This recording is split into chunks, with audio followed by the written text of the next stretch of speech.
Vale.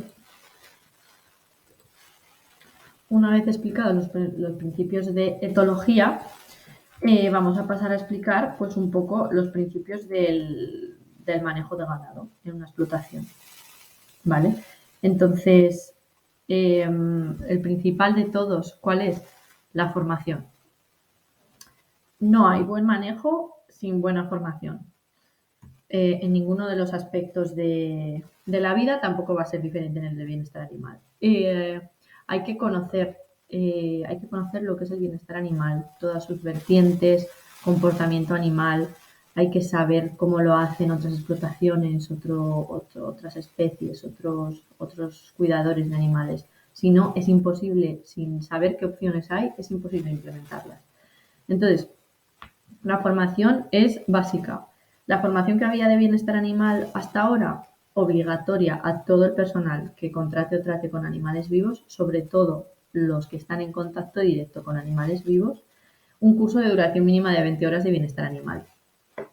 Es el carnet de manipulador de animales que tendréis todos, espero que tengáis todos, y si no, corred a sacároslo antes de manejar animales.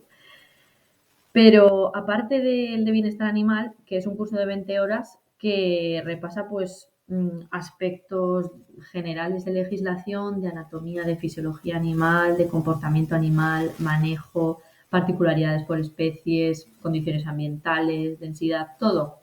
Repasa un poco todo lo que hay que saber actualizado a la legislación vigente de bienestar animal. Y ahora ha salido con las nuevas ordenaciones por especies que, como he dicho antes, la ordenación de porcino salió el año pasado, la de avícola este año y la de vacuno saldrá a partir del año que viene, le seguirán todas las demás especies. Y estas nuevas ordenaciones, nueva legislación, no solo legisla de bienestar animal, legisla de normativa de reducción de emisiones, registros de explotación, prácticas ganaderas, también bienestar animal introduce alguna modificación, algún tipo de actualización, pero sobre todo lo que introduce es otro curso de formación, que también es de 20 horas, como el de bienestar animal, que cada 5 años hay que renovar con una adecuación a las actualizaciones, sobre todo legislativas que haya. Será más corto, no será de 20 horas, ¿vale? La adecuación simplemente es no renovar, sino actualizar. Y en porcino ya es obligatorio desde el año pasado, en avícola ahora este año van a empezar a darlos y en bovino lo será a partir del año que viene. Es un curso de formación que es, bueno, lo llaman capacitación del personal de granja, porcina, bovina o avícola. Y repasa aspectos un poco similares al curso de bienestar animal de manipulador de animales, pero introduce aspectos pues, de control de enfermedades, bioseguridad, bueno, cosas así como más de actualidad, todavía más que el de bienestar animal que está definido hace años ya.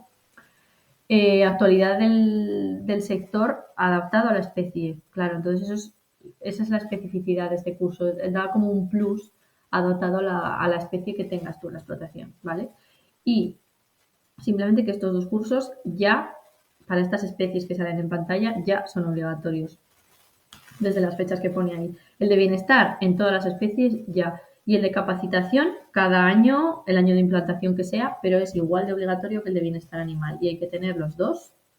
Y esto será pues motivo de inspección, sanción y la formación es bastante motivo de sanción, sobre todo el carnet de manipulador de animales. Vale, entonces, después de haber tratado el comportamiento y la etología animal, esto nos facilita la conducción y el manejo de animales. El manejo de animales es un aspecto más amplio que la conducción. La conducción es estrictamente acompañar, dirigir animales a donde quiera que vayamos. Es la acción esta que estoy diciendo, pero el manejo es un concepto bastante más amplio. El manejo puede abarcar desde alimentación a agua, a manejo sanitario, pero ahora nos vamos a centrar solo en la conducción, que es la acción de dirigir o acompañar animales. Vale, se debe basar en el principio de minimizar el contacto entre el manipulador y el animal. Es muy frecuente que los animales se manipulen con mucho contacto, vocalización y a veces, en ocasiones, desgraciadamente, golpes. Entonces, teniendo claros los preceptos de la etología y el comportamiento de cada especie, es posible minimizar el contacto. Es posible. Si Hay explotaciones que funcionan sin contacto, con contacto cero de manipulador animal. Todas pueden hacerlo en la medida de lo posible, en el grado de lo posible, claro. Para minimizar el contacto, hay que evitar recurrir a estímulos de estrés, los que sean. En cuanto minimizas el contacto manipulador animal, sale instintivamente recurrir a otro tipo de vías, como pueden ser los ruidos fuertes, hacer ruidos fuertes, gritar, movimientos bruscos para que el animal se mueva sin tener que tocarlo. Pero estos estímulos tienen que ser suficientes, pero no estresantes. ¿Vale? Hay que alcanzar un equilibrio aquí para poder conducir al animal sin tener que tocarlo y sin recurrir a excesivos estímulos de estrés. Esto, por supuesto, se consigue con un diseño de las instalaciones inteligente y, sobre todo, minimizando ángulos rectos, minimizando zonas oscuras o excesivamente iluminadas, saltos, objetos que puedan distraer a los animales. Esto, claro, los dos primeros puntos sí que son más alcanzables para todo el mundo porque al fin y al cabo son prácticas que podemos implementar todos. Pero el diseño de las instalaciones es una variable un poco más rígida que las explotaciones más nuevas. Sí que estarán más adaptadas a estas nuevas corrientes de bienestar animal y de manejo de animales, pero las explotaciones viejas no estarán tan adaptadas. Hay gente que en explotaciones viejas, por ejemplo, con excesivos ángulos rectos, fabrican, bueno, con el material que sea, plástico, madera, lo que sea, fabrican redondeadores de ángulos, rampitas, bueno, cosas que faciliten el movimiento. Ya os digo que las ideas son múltiples y la imaginación de la gente llega hasta lugares infinitos. Entonces, bueno, se ven cosas curiosas y, bueno, toda ayuda es poca, me refiero. Toda idea que se tenga para intentar optimizar estos puntos que ponemos aquí, pues oye, es bienvenida y los animales la recibirán también. Vale, voy a poner una serie de imágenes que nos ilustran estos principios que acabamos de dar.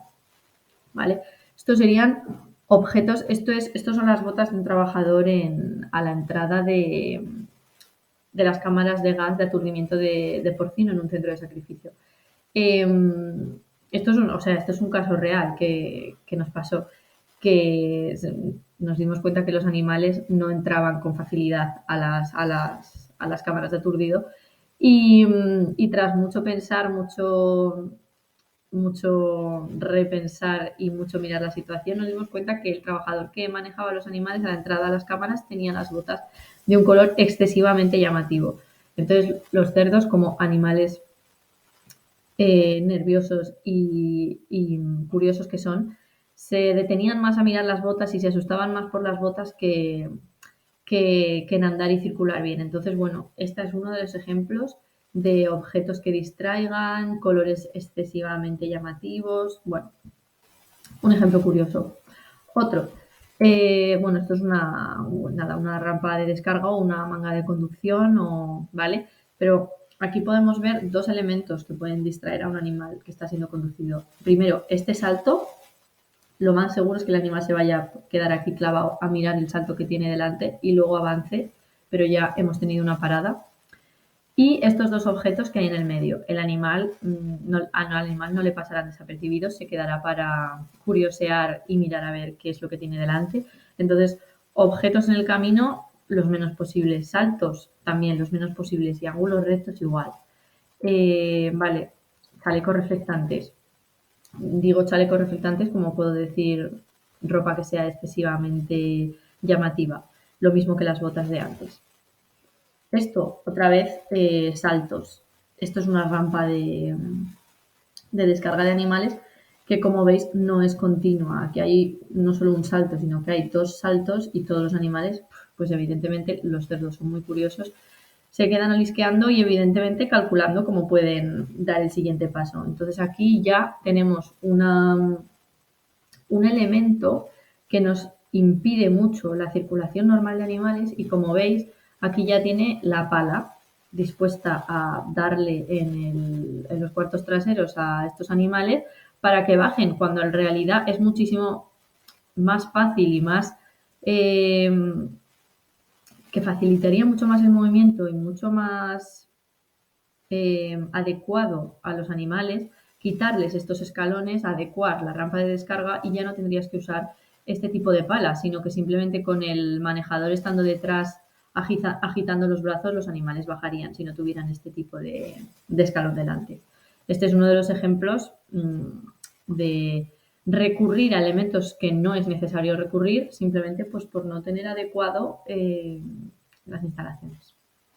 Vale, esta foto no se ve tan bien, pero bueno, lo que quiero mostrar aquí es que los animales pasarían de una zona muy iluminada a una zona totalmente oscura, que en realidad con la diferencia de contraste de luz ellos no pueden apreciar ni siquiera la profundidad ni el sitio al que están yendo, entonces no se van a querer meter ahí, evidentemente. ¿Cómo se podría solucionar? Un tejadito que hiciera algo de sombra para que no hubiera tanto contraste o una pequeña bombilla dentro para que les pudiera iluminar el camino y hacer una transición como más no tan brusca de iluminación a oscuridad. ¿Vale? Esto, como veis en las imágenes, os he puesto un tic o una cruz para enseñaros pues, lo que es ideal y lo que no lo es. ¿Vale? Aquí hay varias cosas que están muy bien. ¿Vale? La primera, los lados de descarga. Esto, cuando hablo de descarga, puede ser carga y descarga, las dos. Las prácticas de carga son muy similares a las de descarga. Entonces, bueno, intercambiables. Entonces, ambos lados están bastante protegidos. No, el suelo está bastante, o sea, no hay una inclinación excesiva del suelo, sino que es bastante plana y bastante constante. Quizás aquí hay algún escalón, no podemos apreciarlo bien, yo creo que sí, que eso sería un poco más negativo, pero les han puesto paja por toda la rampa de descarga. Esto evita resbalones, les genera curiosidad, es un entorno, es un material que conocen, o sea, es una cosa bastante deseable. No es muy práctico poner paja cada vez que cargas y descargas animales, pero bueno, para que veáis que es una manera más de enriquecer y de invitar a moverse a un grupo de animales. Y por último, el manejador de los animales va vestido con unos colores bastante buenos en el sentido de que facilita el movimiento, ya que si este señor fuera con un chaleco reflectante o algo así, sería como más chocante para los animales, ¿vale? Entonces, bueno, esto es un ejemplo bastante positivo. Otro ejemplo positivo, se han hecho muchos estudios y se investiga bastante en facilitar la conducción de animales orientado a la minimización de ángulos rectos, que es lo que hemos hablado antes, que claro, esto es una variable un poco más rígida para cambiar, porque no todo el mundo tiene la posibilidad de cambiar los ángulos de su explotación, pero esta sería la idea, que claro, los ángulos curvos facilitan, los ángulos continuos y curvos, no rectos y marcados, facilitan mucho la conducción de animales. Les es más natural el movimiento y se conducen solos. Pero claro, otra vez os digo que es una variable bastante más rígida que cambiar en las explotaciones. ¿Vale? Entonces, ahora vamos a ver un diseño curvo de vacuno que tengo aquí preparado.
para lo que queríamos, mostrar ya es suficiente. Pues claro, es que el diseño curvo permite a los animales, sobre todo este que era bastante ancho y a la vez curvo, permite a los animales ver qué es lo que viene después. Los animales, lo que les estresa a ellos es los ángulos rectos, es que no ven lo que hay después, entonces evidentemente pues ahí no se quieren meter.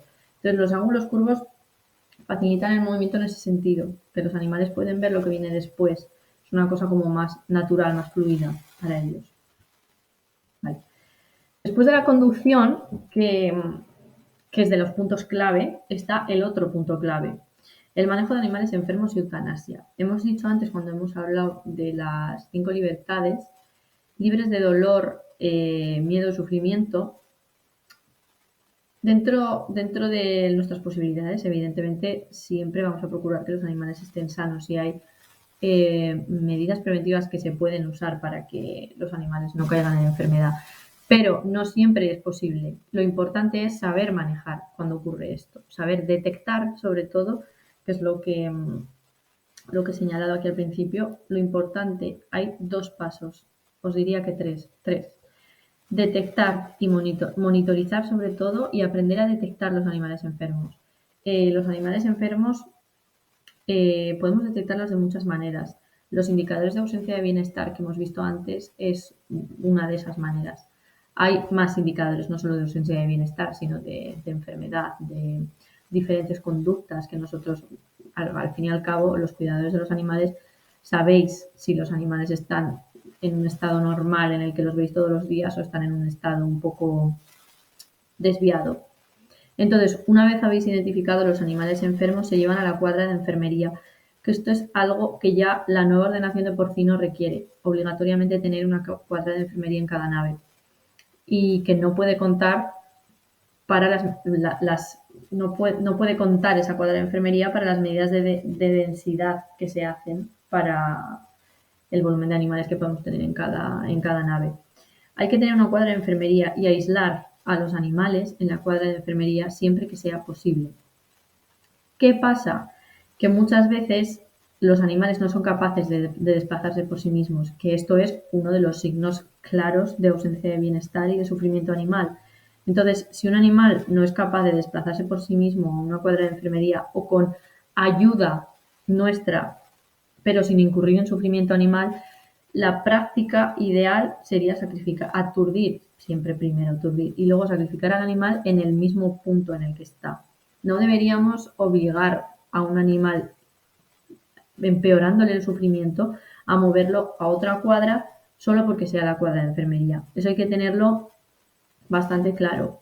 El punto clave es que hay que saber detectar sufrimiento y no empeorarlo. Entonces, si vemos a un animal que ya está sufriendo mucho, una pata, digamos, no una, 2 patas rotas, vamos a coger a ese animal y desplazarlo a la fuerza, empeorándole este sufrimiento hasta la cuadra de enfermería para luego esperar a que venga el veterinario.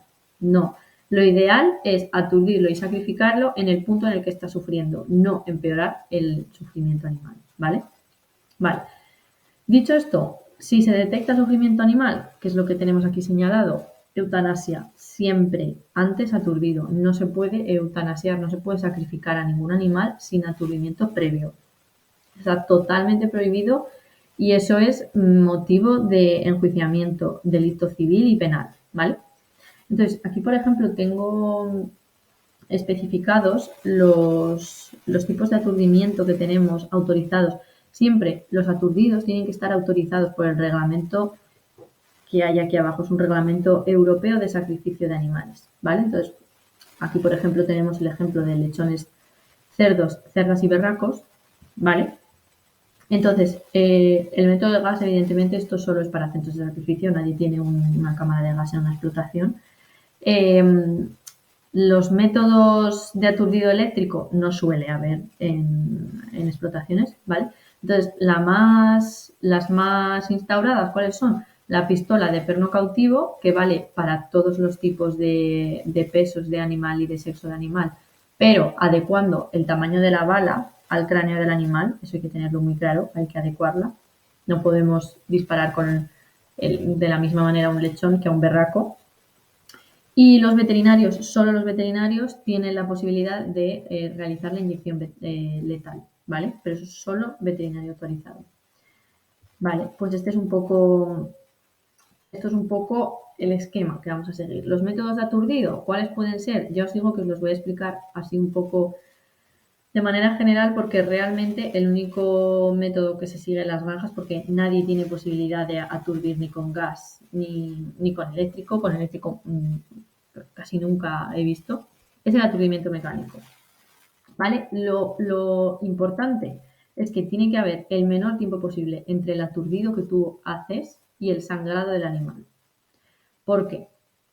Si es un aturdimiento simple, o sea, que con el método de aturdido no causas la muerte animal, tienes que sangrarlo en unos 15-20 segundos, porque las fases de aturdido,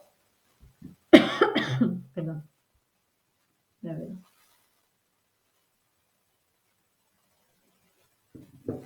Las fases de aturdido son dos, muy diferenciadas. Aturdes al animal, hay un periodo refractario de nada, 2 segundos, y empieza el animal con una rigidez inicial que se llama la fase tónica, en la que el animal tiene todas las extremidades y todas las partes del cuerpo muy rígidas. Suele durar más o menos hasta los... Empieza como a los 5 y suele durar hasta los 15 segundos. Entonces, a partir de ahí, empieza la fase clónica, que es el pataleo incontrolado. ¿Vale? Cuando veáis un animal aturdir, según lo aturde, se pone rígido y luego unos segundos después empieza a patalear. Ya cuando empieza a patalear y sobrepasa los 20-25 segundos, si el método de aturdido no ha conseguido la muerte animal, que es aturdimiento simple, se empiezan a recuperar. Entonces, si el animal se recupera con el daño que ya le hemos hecho del aturdido, porque no son métodos amables, sino que el aturdido produce una pérdida de conciencia, pero pérdida de conciencia y está ideada para que vaya seguida de muerte, no para que vaya seguida de recuperación, porque tenemos allí unas consecuencias del método de aturdido que van a causar sufrimiento animal, ¿vale? Entonces, menor tiempo posible entre aturdido y sangrado, siempre. Porque entonces ya empezamos a ver los signos de recuperación, como veis a partir de más o menos los 30 segundos, en la que reanudan la respiración, vocalizan, se levantan, empiezan a tener reflejo palpebral en los ojos, si pellizcáis, ¿vale? Entonces hay que tener claro esos 15-20 segundos de aturdido efectivo para sangrar a un animal y que la pérdida de conciencia vaya seguida de la muerte sin ningún tipo de sufrimiento animal. Esta es la situación ideal para aturdir a un animal.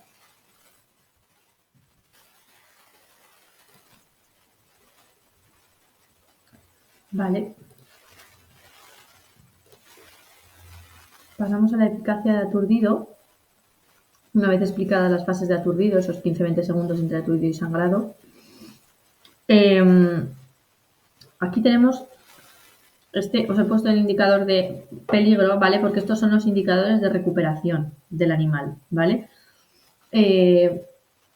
Unos indicadores, cuando un animal está aturdido, lo más fácil que puedes hacer es mirar el reflejo palpebral, que es tener el ojo abierto, tocarle dentro del globo ocular y si no pasa nada es que está aturdido, no siente nada, aunque tenga el ojo abierto, ese animal está inconsciente.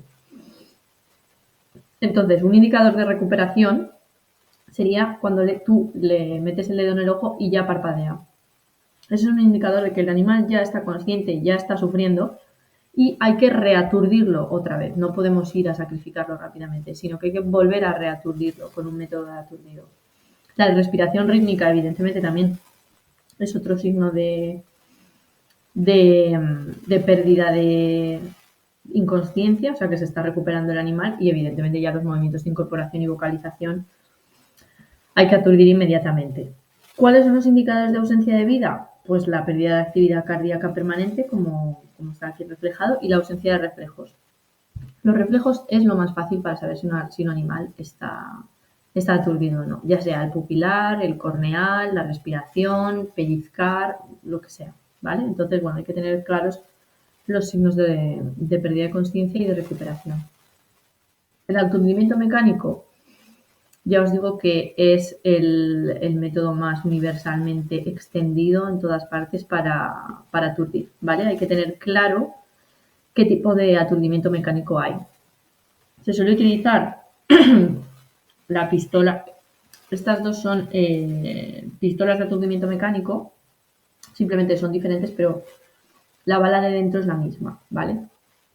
Y hay varios tipos de aturdimiento mecánico. Empezamos con el de la pistola de perno cautivo. Puede ser penetrante. Las pistolas no son de proyectil libre, son unas pistolas que tienen una bala que hace una fuerza motora de combustión que hace que un perno cautivo, que es como un clavo que hay en la pistola, salga, entre en el cráneo del animal donde tiene que entrar y inhabilite la corteza cerebral, ¿vale? Esa es una de ellas, la más extendida, que es la penetrante. La pistola penetrante vale para todo tipo de peso de animal, eso sí, adecuando el cartucho y la bala y el calibre de la pistola. Aquí lo tenéis, del verde, que es la más ligera, a la roja, ¿vale? Y aquí tenéis el tipo de animales que se puede aturdir con cada una de ellas. Luego tenemos otro tipo de método de aturdido con pistola, que es el no penetrante, que no es tan efectivo, evidentemente, porque el clavo no atraviesa el cráneo y llega a corteza cerebral, sino que es pincho, es como una chapa que golpea el cráneo de tal manera que produce un traumatismo cerebral, pero no atravesando de ninguna manera. Entonces, este método solo se puede utilizar 10 kilos o menos, porque ya cuando superas este peso ya el cráneo tiene una resistencia que no puedes aturdir sin un método penetrante, ¿vale? Entonces se suele utilizar pues, para aves, conejos y animales muy, muy pequeños de otras especies. Luego, evidentemente tenemos el arma de proyectil libre, que sería una bala libre, ¿vale? Lo que pasa es que no está recomendado porque, además de ser un peligro de seguridad en las explotaciones, tener un arma de fuego, son menos precisas en cuanto a lugar donde disparas y donde aturdes en cuanto a localización en el cráneo. Entonces, bueno, pudiendo tener una pistola de perno cautivo, no habría que tener un arma de fuego en una explotación, ¿vale? Pero la eficacia de aturdido sería la misma si se hace bien. Luego está el último que os pongo aquí, que es la dislocación cervical, que se usa como método auxiliar, solo auxiliar, para aves, ¿vale? Para aves y aves ligeras. Ya he especificado aquí los 5 y los 3 kilos, ¿vale? Pero sobre todo saber que es método auxiliar. No se tiene como método principal, sino como método auxiliar en caso de que falle el principal, ¿vale? Pues más o menos los métodos de aturdimiento mecánico que hay, y aquí he puesto unas imágenes porque el lugar en el que se dispara para realizar el aturdido es vital y súper importante para el correcto aturdido y la eficacia de pérdida de conciencia, ¿vale? Dependiendo de la especie, el cráneo de cada animal es diferente, ¿vale? Entonces habrá que aprenderse el punto específico en el que hay que aturdir dependiendo de la especie que sea con la que trabajemos. Como aquí podéis ver que cubrimos todas, el equino, bovino, cabra, oveja, cerdo, ¿vale? Entonces, bueno, esto hay que tenerlo muy claro antes de disparar cualquier cosa. Y este sería el método de dislocación cervical. Vale. Ahora he preparado algunos vídeos para mostrar un poco cómo funcionan los métodos mecánicos de aturdido. Operating captive bolt is fired from a stunning gun, powered by either compressed air or a blank cartridge. A bolt with a mushroom-shaped head is propelled from the barrel, but remains captive and returns after firing. There is no free projectile. The impact of the bolt on the skull produces immediate onset of unconsciousness. There may be some surface damage to the skull, but the bolt does not penetrate. Vale, este es el método no penetrante que os he enseñado antes. Vale, simplemente no penetra dentro del cráneo, sino que lo aturde. Este sí que va a ser el método penetrante de aturdimiento mecánico, el que vais a ver ahora.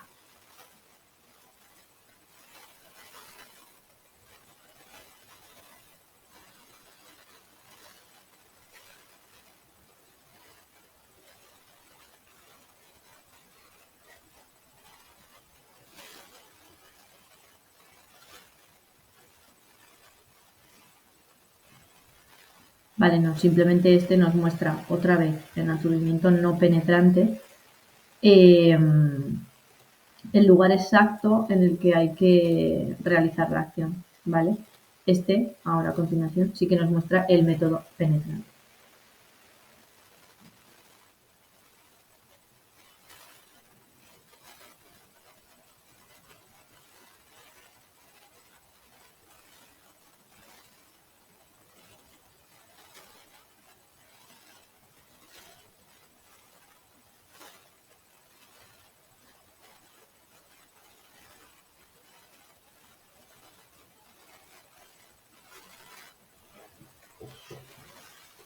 Vale. ¿Me pilláis organizando las cosas de casa? Por favor. Vale. Pues esto es un poco para que se entienda el aturdimiento mecánico. Seguimos con el aturdimiento eléctrico. El aturdimiento eléctrico lo voy a pasar por encima porque no es una cosa que se utilice en granja, ¿vale? Pero el aturdimiento eléctrico hay varias formas de hacerlo. Con unas pinzas solo en la cabeza que producen una pérdida de conciencia, o sobre todo en centros de sacrificio hay unas pinzas que a la vez que la cabeza se conectan al pecho para que primero vaya la pérdida de conciencia y luego el paro cardíaco, todo a la vez y provoque la muerte del animal. Tenemos los parámetros de exposición y sobre todo lo más importante que es el tiempo entre el aturdido y el degüelle. Y nada, que una pista para que esto suceda con mayor eficacia pues es humidificar la lana, la piel o la superficie al fin y al cabo del animal que estamos aturdiendo, ¿vale? Entonces, pasamos a los procedimientos de mutilación, que es otro aspecto clave del manejo de animales y de ausencia de estrés en animales, ¿vale? Entonces, por norma general hay que evitar los procedimientos de mutilación en todas las especies, pero se establecen excepciones en la legislación que permiten varios supuestos en función pues, bueno, de las características individuales, pero de cada caso, pero bueno, hay algunos supuestos así generales en los que se puede realizar procedimientos de mutilación siempre con técnicas autorizadas y por personal autorizado, ¿vale? Como es la reducción de las puntas de los dientes de los lechones, ¿vale? Pero no se puede hacer ya a partir de los 7 días de vida. La reducción de colmillos de los berracos, simplemente si es para evitar daño a sí mismos, a los cuidadores o a otros animales. Y luego el raboteo, que es el corte de colas, pero solo si no se puede solucionar la caudofagia, que es pues, los mordiscos de colas entre animales, de otra manera. Luego vamos a ver un manejo de caudofagias, ¿vale? Si de cualquier otra manera no se puede solucionar el problema de caudofagia, sí que está permitido el corte de colas, ¿vale? Y luego la castración de los cerdos macho, siempre por métodos autorizados y por personal autorizado, que es lo más importante. ¿Vale? Luego, bovino, sigue más o menos los mismos preceptos de prohibido de manera general, porque en la legislación pone literalmente prohibidas las operaciones que supongan pérdida de cantidad de tejido, ¿vale? Pero, sobre todo en esos supuestos que son como más dañinos para los animales, como son los descornamientos, la lengua, el rabo, ¿vale? Pero se establecen excepciones otra vez, como pasa con el porcino, que son por indicación veterinaria, lo que indique el veterinario según el supuesto que esté enfrente de él, ¿vale? Siempre que vaya en beneficio de los animales y protección de los cuidadores, y para las siguientes actividades, parte de las que hemos visto en la anterior diapositiva.